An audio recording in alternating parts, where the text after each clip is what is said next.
In a world full of rush, pause for a drink. Pure, clear, and fresh. Let your mind think. In every sip of 1 alkaline, you'll find a taste so pure, refreshes the mind. With a 9.5 pH, it's balanced just right. Electrolytes to keep you bright. Potassium fuels your everyday, keeps you glowing in every way. Drink water and mind your business until it's time to stand on it. 1 alkaline, the water that keeps you glowing. Let's glow.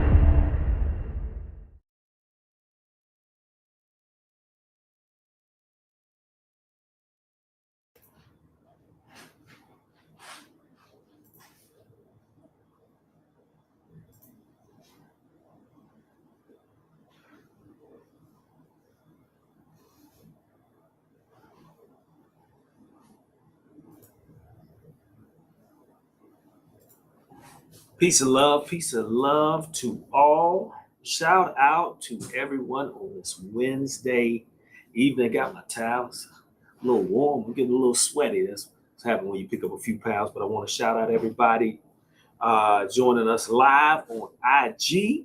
What's up to all of you, everybody on Facebook and everybody on YouTube. We've got a special one tonight, but I just want to give everybody a little time to get in. And as we're doing that, I want to first remind everybody, as you saw me put up there, but I'm going to say it again: like, share, subscribe, tell a friend, tell your mother, tell your father, send a telegram. My wife is grinding up some in the kitchen. This is a very organic show, so be careful of that. So just a couple of things before I bring in our guests on that we've been talking about all week, and I want to share a couple of things just to put you up on some things that's happening in the community, because as you know, we are the resource center, and we like to make you aware of resources. So let me start, since I'm in the Greensboro area.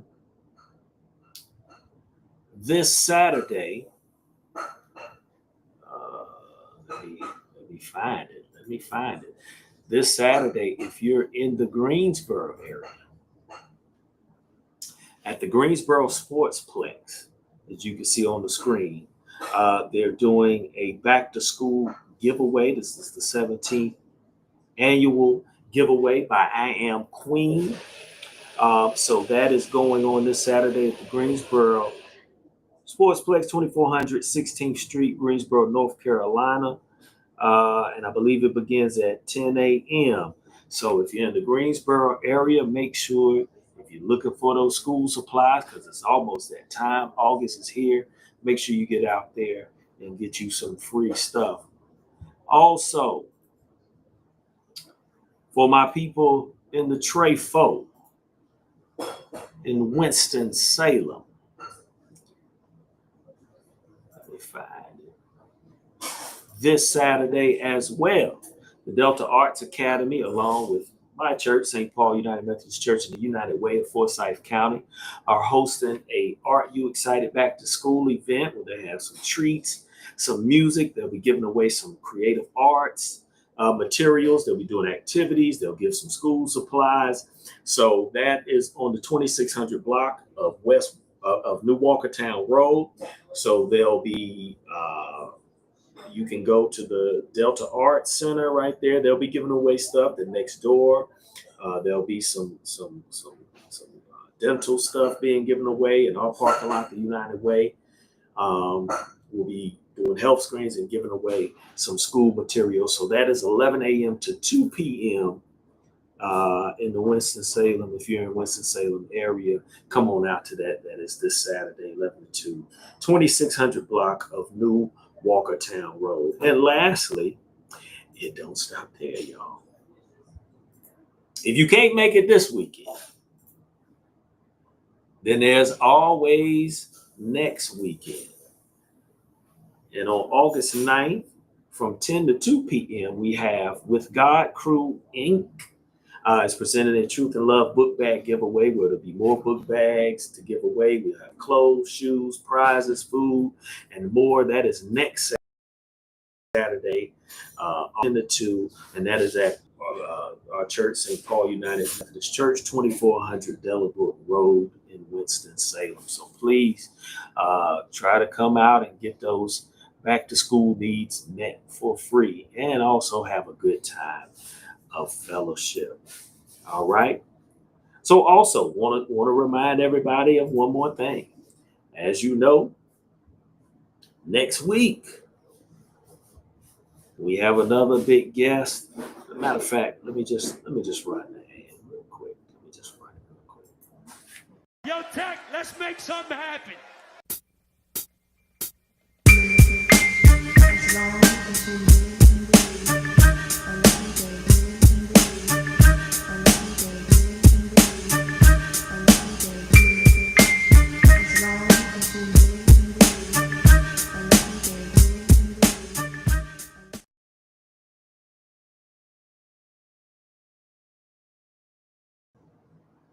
Yes, I am hip hop. Hip hop is me. So next week, technician and DJ.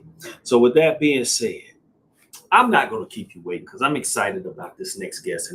And this next guest even prompted me to wear some of my Benedict alumni gear because I am excited about the things, number one, this brother's doing in the community, in the state, and in the world. And I'm gonna let him come in and tell you a little more because I might not do it justice. But me and this brother go back all the way to our days at Benedict College, Columbia, South Carolina, and you know, I saw so much potential in him. He was a talented brother from the spoken word, the acting. We might get into the dreamy kid. I know he's gonna be laughing in the background. We'll talk about that. But he's published a new book or authored a new book that is taking the Amazon motivational book charts by storm. His nonprofit is doing big things in the I would just say the state, but the Triangle community. So no other than my brother, the global love advocate extraordinaire, Mr. J. Dwayne Garnett. What's going on, brother? What's happening, brother? What's happening, brother? Yeah, I'm glad you could come in, man. I'm glad you could come in, man. I was looking forward to my intro, man. I was like, let me see how he gonna do this intro. Well, you know, I ain't want to go too because it's so much. And I tried to put it on the flyer, but I didn't want to sound like I was reading. So I said, I'm gonna just bring him in and just tell the world that he's doing some big things. So this is my man J. Dwayne Garnett, as I said, aka I don't know if he like me saying the dreamy kid, right? That's an inside thing. That's a back. The funny thing is I forgot all about that. So yeah. Come on, man. Come on, man. Sir. Come on. Sir, you talking about 21 years ago. You right. That was a while ago. That wasn't. No, we ain't gonna show our age on this one. But man, happy to have you, man. Let me flash the book up, make sure everybody can see it. Can I just write? A collection of poetic expression and experiences. So before we get into the actual book, for those that may not be familiar, I want you to introduce yourself and then tell us also about the work you're doing with your nonprofit. Love is a Parable, and then we'll go from there, my brother. Well, first of all, if I have to introduce myself to anybody, why y'all don't know me? That's a big question. Come on, guys. I'm joking. But no, I am J. Dwayne Garnett. I am an Augusta, Georgia native, born and raised down south Georgia boy, but now living in the RDU in North Carolina. And I am a love advocate, a value-based educator, which means that I actually show individuals how their values influence individuals and organizations, how their values influence their decision making, and I help them solve unique needs. Our organization, Love is a Parable, is the one thing that does that, and that is the nonprofit. We help people come together. We have unique ways of doing that, but it's all value-based. And just like my brother said, my latest project is Can I Just Write, which is an ode to a couple of things. It's targeting a lot of things. One of them is targeting fatherhood. It's targeting healing forward, Miss Andre, but also overcoming learner disabilities and things of that nature, but giving a new lens to what we identify as trauma and abuse. But most importantly, it's just about when you're at that point when you're tired of talking, you just want to write sometimes and sit there and gather your thoughts, and save your words. So it's really an ode to that when you're tired of talking and you're tired of explaining, you're tired of all of that, you've exhausted yourself with that and decide to just write. And hopefully for anybody who comes by, you don't have to repeat yourself. They can read that same letter. No doubt, no doubt, no doubt. So, as you pointed out, right, it's kind of an ode. Like you speak to fatherhood, right? We can say it's focused on men, right, and healing and many other things. But even though it has that focus, it everybody can relate to it. Yeah, I mean, there was nothing I felt that was like where you couldn't connect with, right, or identify with. But let me ask this, because I know there's a lot of things that you put into this that were very personal and being transparent. You know what you explained in the book's signing. So what what brought you to this moment with Can I Just Write? Like what was the, because a lot of times, let me say this, a lot of times people write, they may not try to be as transparent, right? Or it may just be where they focus on the art form but not really putting themselves. I think you were putting yourself into everything and being vulnerable, if that's the right word. I don't know. Correct me if I'm wrong.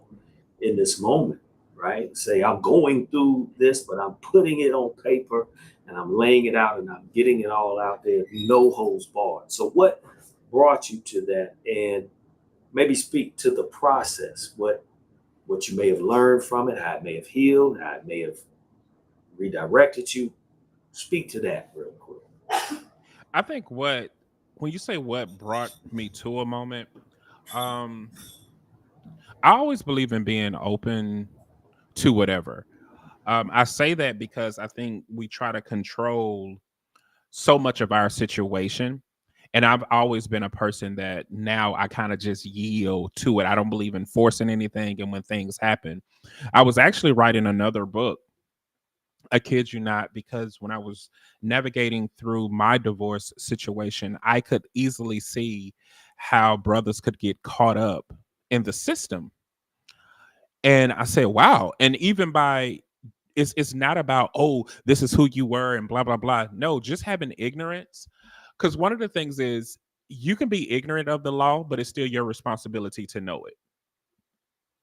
And it's not like somebody is going to coach you through it. You kind of have to figure that thing out and maintain your composure. And so I was writing a whole nother book. And it felt like the book was just going to be so long because I wanted to do research and find stats and all of that. And I was going down the road and I remember just praying. I was like, Father, I don't think I'm going to finish this book. And I just heard the Father say, I didn't tell you to write that book. And I heard you need to get back to writing poetry. So as I was going down Holly Springs Road, I started spitting my first one. I want to say the first one was actually Wake Up, which is the intro poem. I did that one. And then I wrote about 28 in like 30 days because I had two that were already written.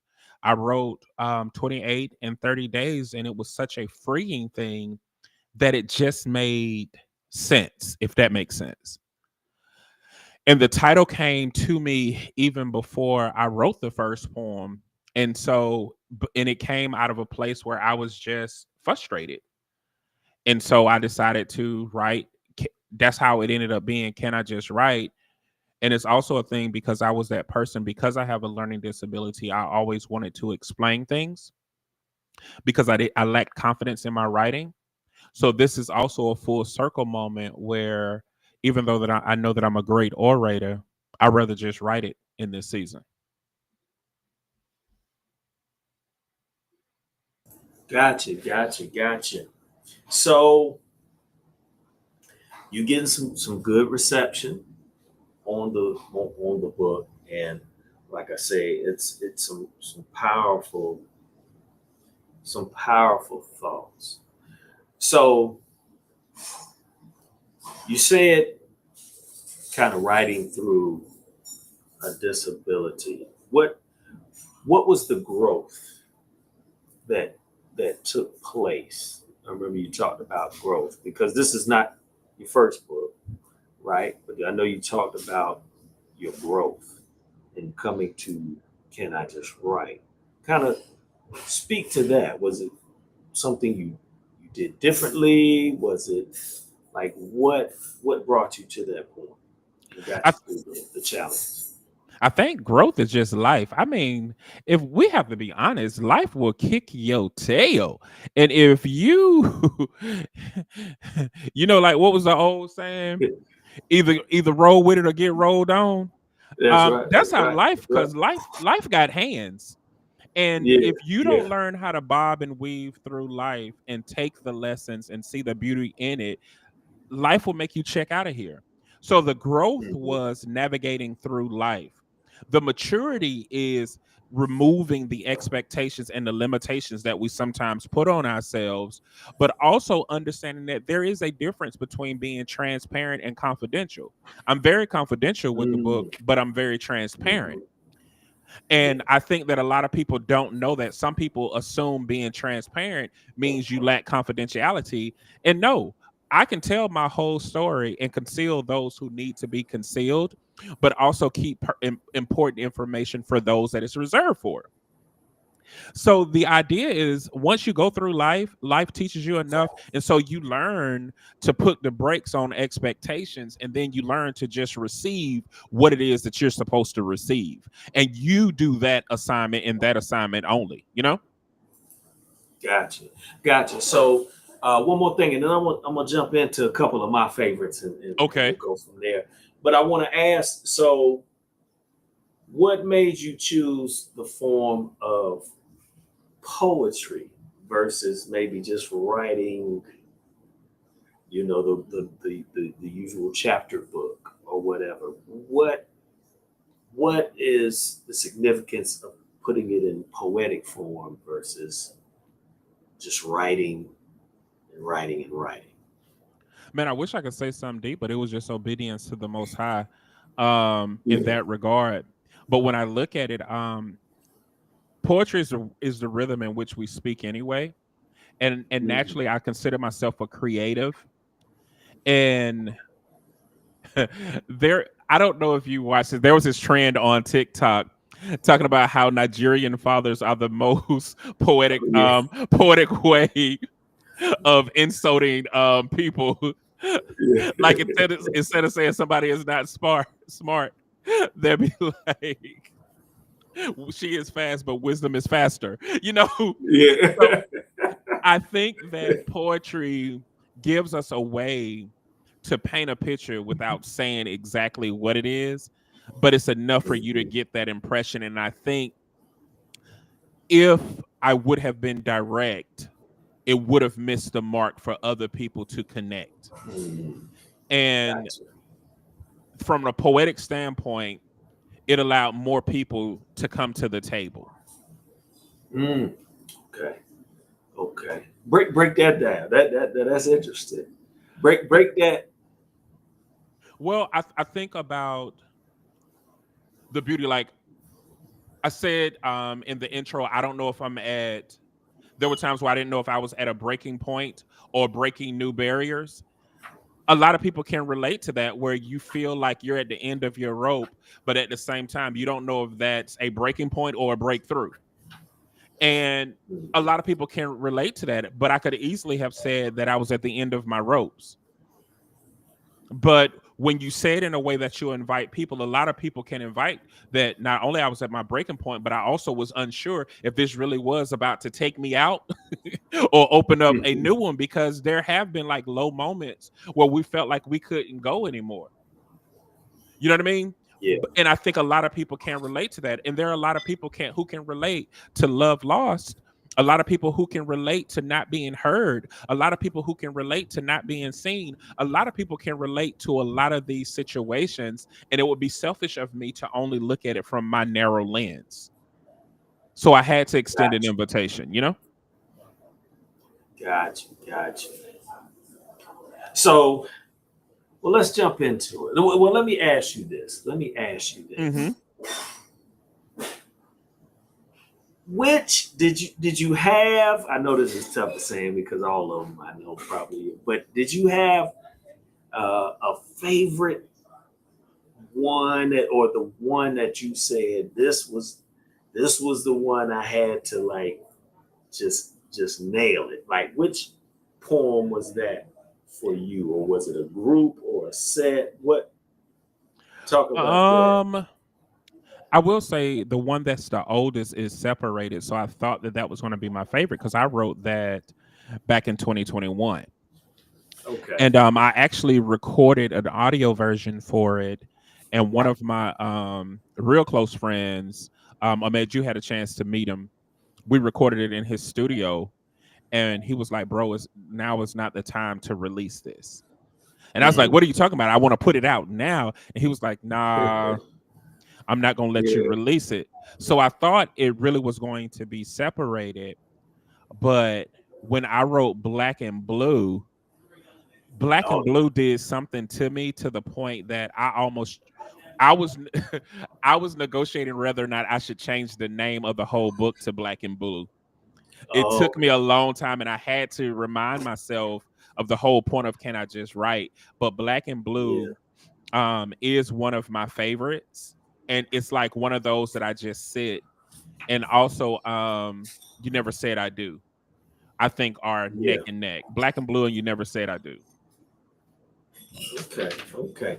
See, I got some different favorites because they touch me. Now, I want to say this, and please, because I don't want to ruin the book, but y'all got to get the book because a lot I found, even for us, because hey, God is love, love is God, right? And for those that move in the spirit of love, we know there's a call to justice, right? Mm-hmm. Speaking to righteousness in the things that raise our social consciousness. And I think many of your writings like had me ready to try to mobilize, right? I was I'm not gonna lie. I was like, hey man, I'm ready to march. But then it also spoke to a lot of it, and let me put in the chat. And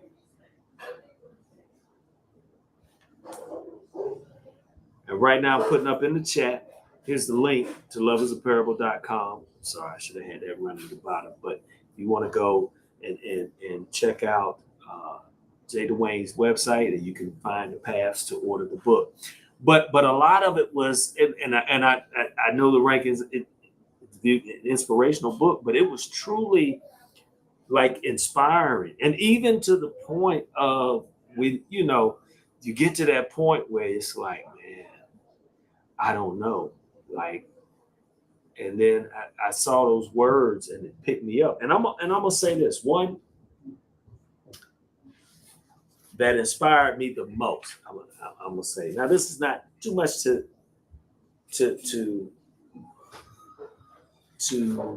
well, this was more something for the brothers, like be strong in the midst of it, right? Mm-hmm. And that was guard your peace, mm-hmm. right? And I really liked that one because it spoke to all of it, right? Being brave, being the best version of you, right? But at the same time, guarding your peace, which is so difficult uh, as a male nowadays. Correct. Just and life. So I want to kind of get into the mindset of guard your peace. How did that come about? How did that?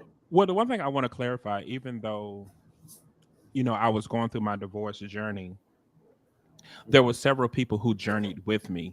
So I wanted to highlight that there could be several things going on at one time. Mm. Like you can be going through a rough patch in one area, but there's several wins that you could be celebrating at the same time. And guard your peace is actually a compilation of conversations that I've had with the males who were kind of close to me. Mm-hmm. Mm-hmm. So Ahmed and I were having a conversation, and then Cordell and I would have a conversation. Keon and I would have a conversation. Deuce and I would have a conversation. Sometimes we would have conversations together. And I remember that there was a part where, like somebody will say something that's kind of like a catchy aha moment. Mm-hmm. That's what it really was. Guard Your Peace is literally brothers sitting down having a conversation about life.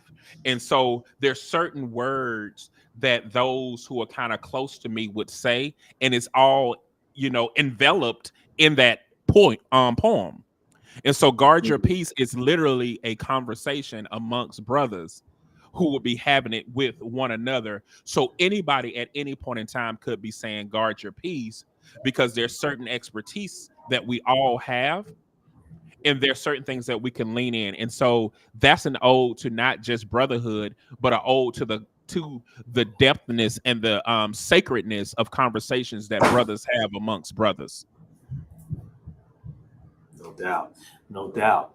So and we said it's an ode, right? Mm-hmm. To brothers and the challenges, but let's speak to what can the sisters or those, what can they take from this piece? What can they learn? How can it enhance? I would say that the intimacy that guys share amongst guys, because it's also an anti-narrative on guys are emotionally unintelligent or not capable of having these conversations, but it shares the richness that brothers have for one another, in a sense of, I have encountered a lot more men who wanted me to win than who calculated my demise. And so when you hear narratives about brothers don't support brothers and men don't look out for men, that's not my reality. That's not my perspective.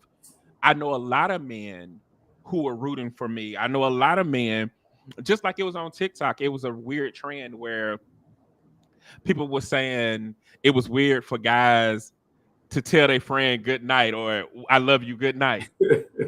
And every dude that's in my circle, when we're on the phone with each other, when we talk to each other, we always tell each other we love you. We always end with we love you. And if we are with each other, we always say good night. So those levels is not my reality. My reality is something that is very beautiful and very meaningful. And I want others, and I want to invite others into that opportunity to share into the richness of those conversations and show that it's a very beautiful thing. Yeah, and that was awesome, and shout out to Ahmed, because that was one of my favorites to show the Ahmed 2.0. I ain't gonna get on that. I might have to ask you to read a little something or something, but I'm gonna let you pick that. We'll get to that later. But shout out. Let me and tell me. You navigate this, but you mentioned a couple times being on the divorce journey. What did that teach you that you could share with brothers that have gone through it or are going through it, and how impactful was it on can I just write, if that's It's still something that I'm healing through. I always tell people that when you are prepared to spend the rest of your life with a person, you're not prepared to spend the rest of your life without them. Hold on. We gotta let that. Wow. Hold on. Let that sink in. Okay. All right. Go ahead, my brother. So it's not about desiring to be with that person again. It's about navigating and managing life without them. So divorce for me taught me more about who I was as a codependent and who I was as an individual, and how unacquainted I was with the individual side of me, and how you also could journey through something pleasantly unhappy, and how you can find places of refuge in what seems like an oasis and it could be a pit.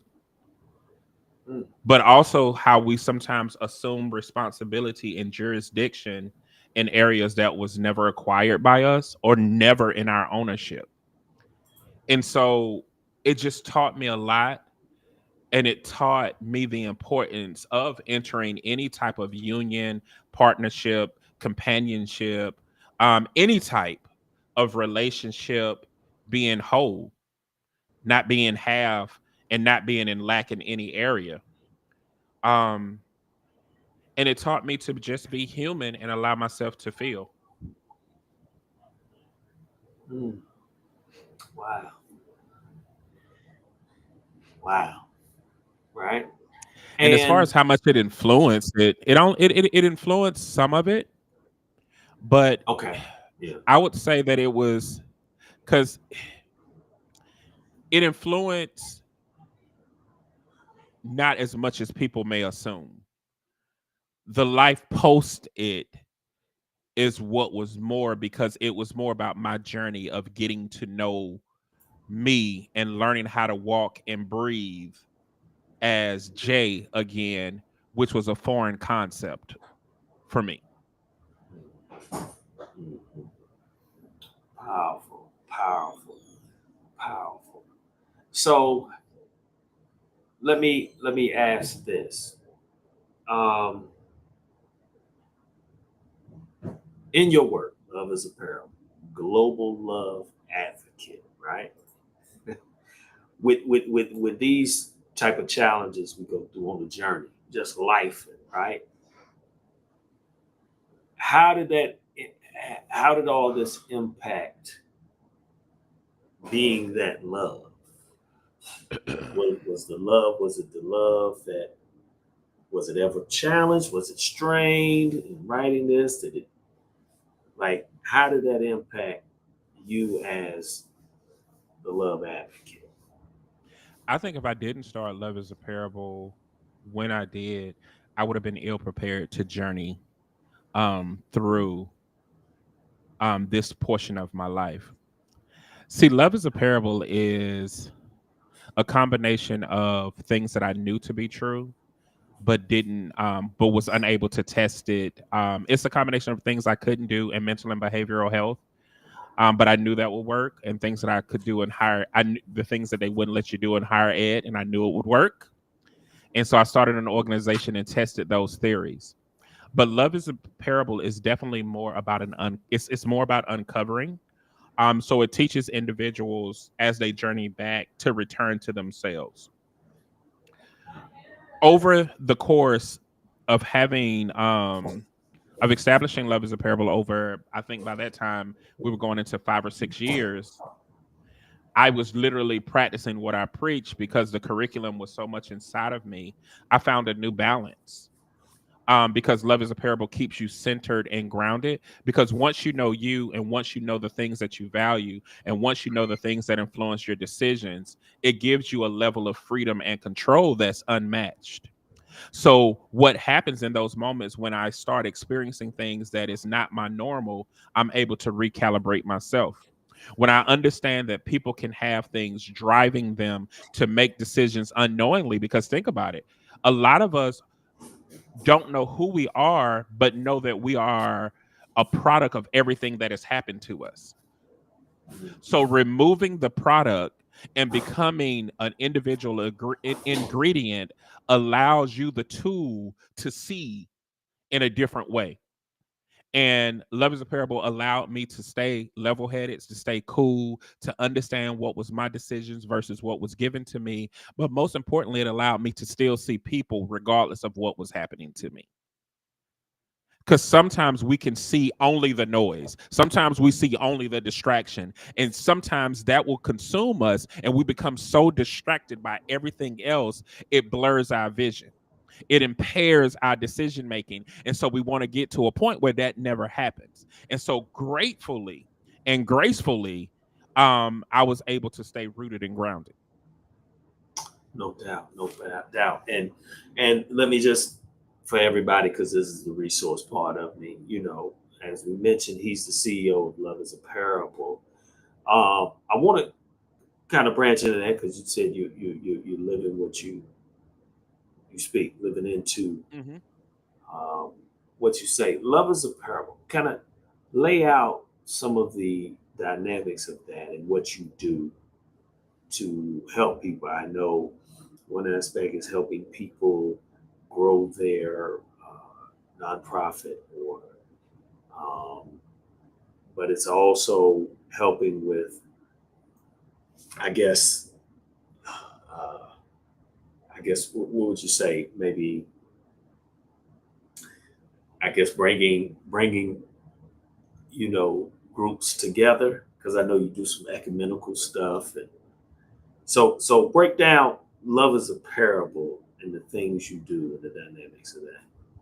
Come on, ecumenicable. You better I'm trying. You better give them church answers.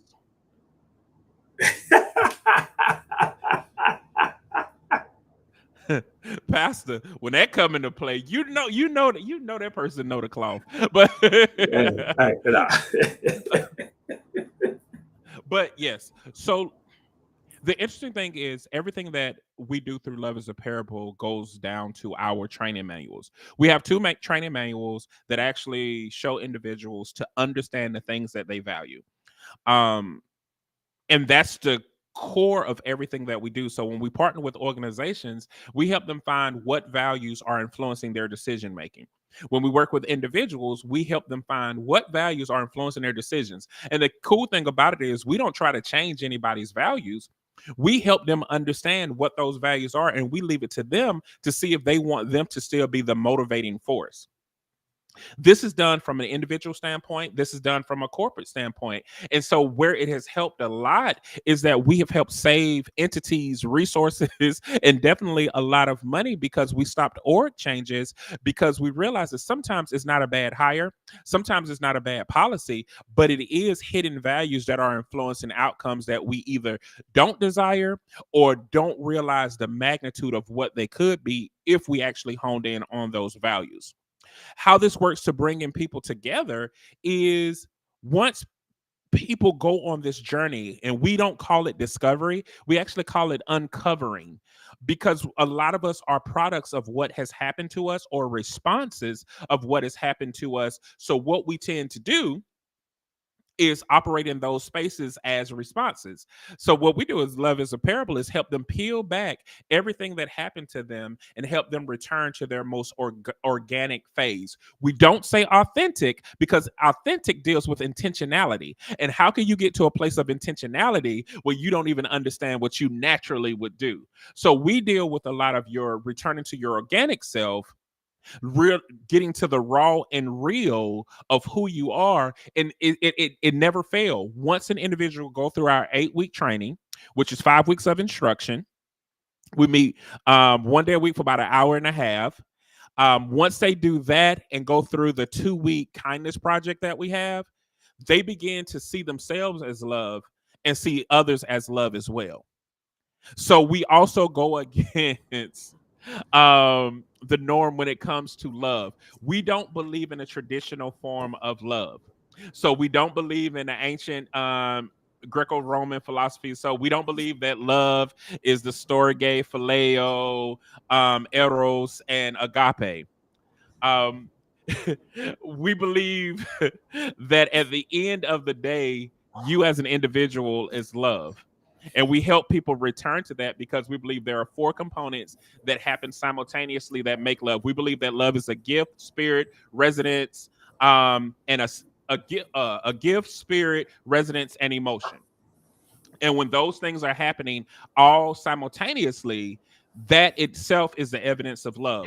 When those things separate, those elements no longer are together a phenomenon of love, but they just become individual elements. How do we know this to be true? Well, it's very simple. We did a lot of research. Out of 7 billion people in the world, 7,000 spoken languages, there was only 36 definitions for love. Love we put into 4 categories, and that's how we found out. Oh, so most people agree that love are these 4 elements, but we believe that they all happen at the same time. And so once we help individuals get to that point, we reclaim love and detach the things that we attach to love. Like, how many times have you heard somebody say, he didn't love me, he cheated on me, or she didn't love me, she went out and did this, or if she would have loved me, she would have did this, and that. Well, no, love wasn't the problem. Commitment was the problem. Let's call it what it is. Loyalty was the problem. Respect was the problem. The list goes on and on. So separate those things. And people say, no, well, if you love me, you would do. No, just because you would do those things doesn't mean I agreed to those things. And so it's like when you get lemonade. When was the last time you heard somebody blame the water for bad lemonade? I ain't never heard nobody say this lemonade need more water. We either say it needs more lemons and more sugar, but we do the total opposite when it comes to love. Every additive that is put in the name of love, we give love the bad rap versus naming the additive for what it is and saying, no, that ain't love. That was this. See, now that's gonna have to be on part 2. We're gonna have to break that down on part 2. Wow. Yeah. So let me do, because I see you running. I ain't gonna take up all your time, but let me ask this: in your journey, right? Love is a parable and stuff. What is the ultimate resource? I'm asking this for a specific reason, right? What is the ultimate resource that you find in all this work that people can tap into?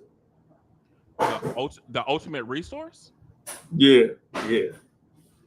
It's people.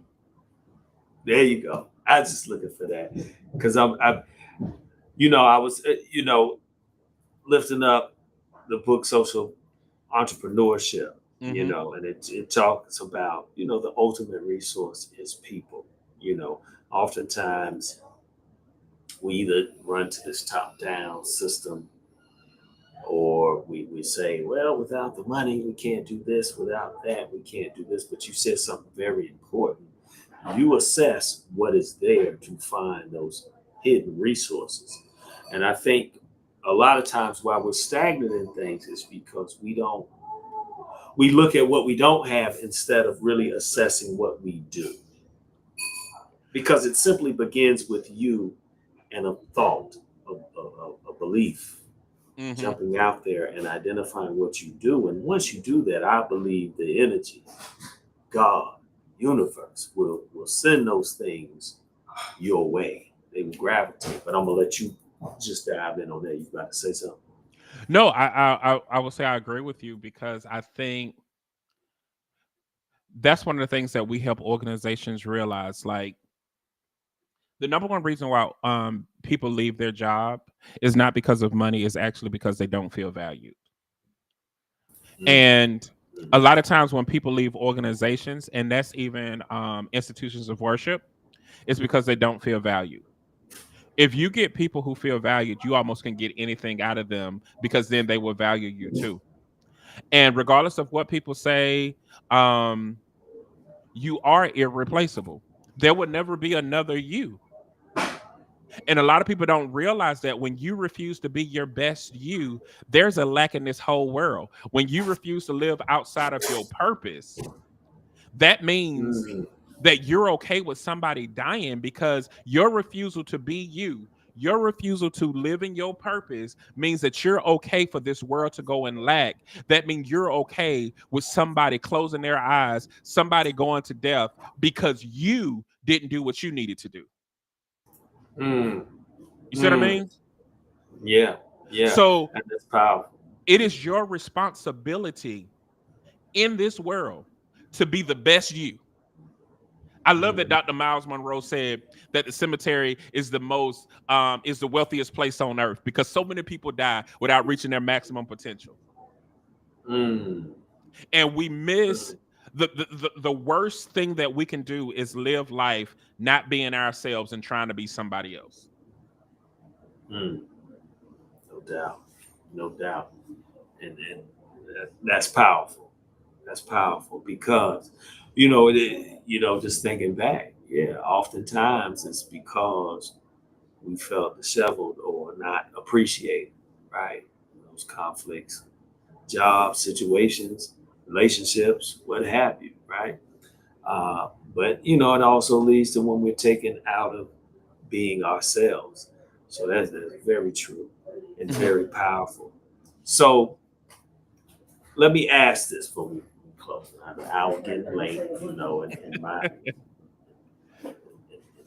youngest get restless. They want to run through the house and do stuff. But Let them babies tear up uh, that house. This real over here. Tear it up, babies. look, I got one dancing in front of me right now as we speak. This is silly, just like her daddy. But let me ask this because this is a tall ask, but um, because you are one that is, am I safe to say, a spoken word artiste, or you value the power of spoken word, right? I Is that guess safe to say? I guess Uh, it's safe. I I just guess. want to can we?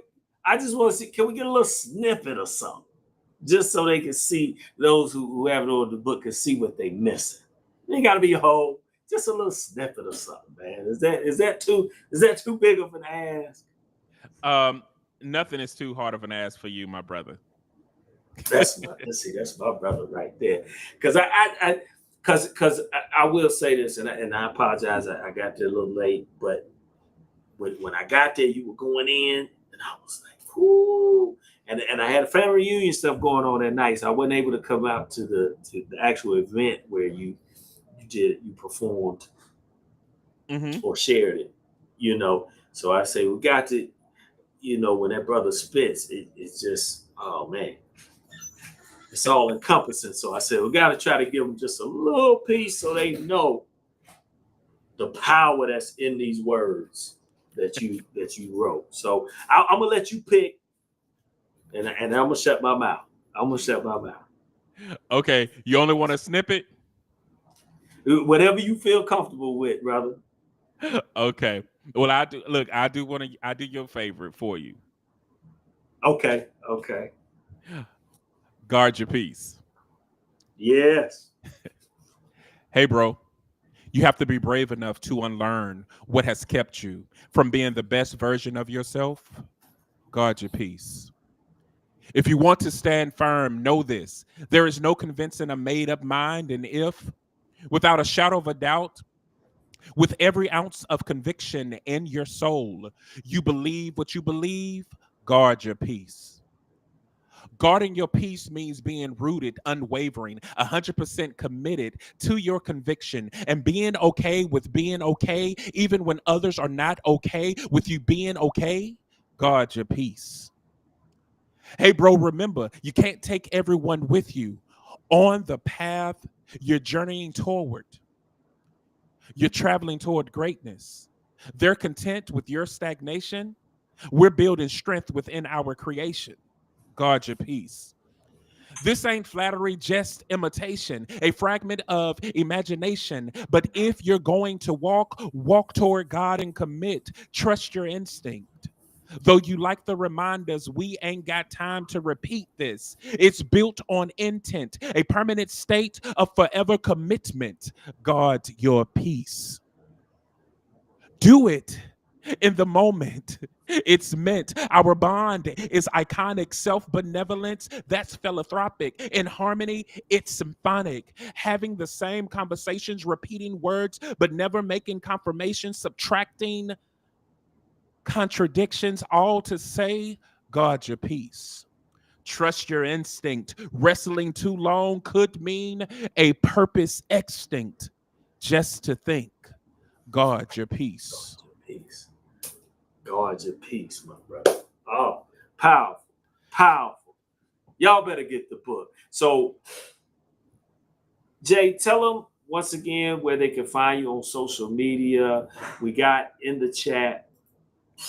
We got the Love is a Parable. Yep, everything is love is a parable. What's going on, Pastor? That's another friend. She just was installed as pastor down there at First Peter down in Bamberg.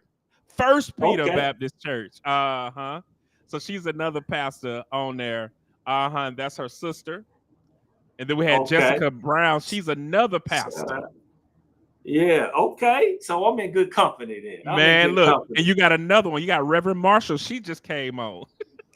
Come on, shout out to all the pastors, all the clergy in the building. We got the loveisAparable.com, but we're on social media. Everything is Love is a Parable. All social media platforms, we made it easy. Everything is Love is a Parable. Matter of fact, if you go to the website and just scroll to the bottom, click on all our social handles, like, follow, subscribe, do all the things that you need to do there. Most importantly, see the video for Black and Blue and pick up your book and your own copy of Can I Just Write? No doubt, no doubt. So one last shout out. Is there anything going on that we need to know about? Any events, anything coming up that we need to be on the lookout for? I'm not trying to hint at nothing. Audiobook. I'm not trying to hint at anything. Yes, we are in the process of recording. Well, we're going to start recording the audiobook in September. Looking to release it somewhere around October or November.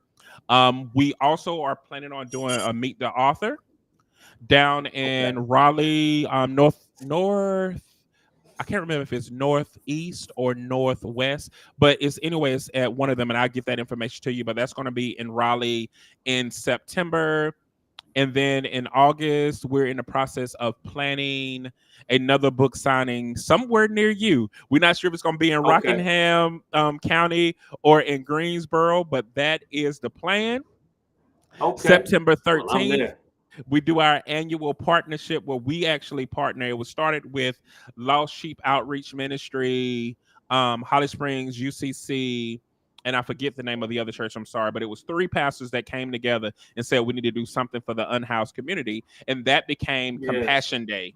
So we're going to be doing Compassion Day September 13th, and that's an all-day event where we come and sing, dance, and feed. It's about 30 to 40 different ministries coming together to serve in the southern Wake County of North Carolina. So that will be coming up. And then we're planning on starting our love advocacy trainings back because everybody has been asking for that. And yes, I gotta. We also are planning a book signing down in Augusta. So Georgia, we're coming to you. We're just trying to finalize a couple of days. Augusta, we coming to you. The big city. Well, let me say this. Hey, look, I spent a lot of time off Lumpkin Road down there. I ain't gonna say what I was doing down there, but hey, we done come a long way. So what you doing off of Lumpkin Road? For y'all who don't know, Butler High is on Lumpkin Road, 2011 Lumpkin Road. Hey, shout out! I used to hang out off the Lump. One of my closest friends. You remember Keisha McMeekin? Shout out to her. Oh, Keisha, what's going on, Keisha? Yeah, I used to visit her at my Duke's down there in Augusta, off the Lump, baby. So, hey, I just want to say, man. Baba Dr. Gunn would be proud of you right now, man. He would be proud of you right now. And for those that don't know, man, we talking about the living legend, Dr. William F. Gunn from Benedict College, who molded both of us, as as we were recreation majors at our beloved Benedict College. And so shout out to the Tigers. And man, I just thank you for all you're doing, man. And please get me those dates, and anything I can attend, I will try so we can stay connected and keep doing these things. I'm a little bit busy now, full-time ministry, and we try to get some things. But you know, I'm in the Winston-Salem area now, so we're gonna plan to do some big things there. So One of my I'm gonna get you favorite North down Carolina there. cities. That's one of my favorite North It's Carolina hey, cities. all right, man, and the arts are booming down there. So that's why Arts I and say we're innovation. gonna get you down there. That's right, innovation quarter. So we gonna be doing some big things together, man. But I'm proud of you. I'm rooting you on, brother, and I appreciate everything you're doing in love, and reflecting the love of the Most High and what you Yes, do. sir. Well, I feel the same way about you, bro. I gotta give you your props. You've always been a positive brother, but I'm also proud of you stepping in this journey because Ben, Yeah. you don't realize how affirmational you are just by existing. So I gotta say this: your name has been free. You are a constant reminder that we have been free. And a Mm, lot of times we're restricted by so many things. Like sometimes we are goal chasing. Sometimes we goal mm, chase so much we forget who we are. Sometimes we devote too much to our family, we forget who we are. Sometimes it's even good things that we would think about, but if it restricts us in any way, are we really free? And you have mm. always possessed the ability to laugh despite what we was going through. The fact that we was going to college with no AC. Uh-huh. AC wasn't up in that gym like that. They Yeah, didn't have that it was a central air. struggle. It was But struggles. It but was we struggles. but we laughed every class period. And That's you right, always right. have That's fun. right.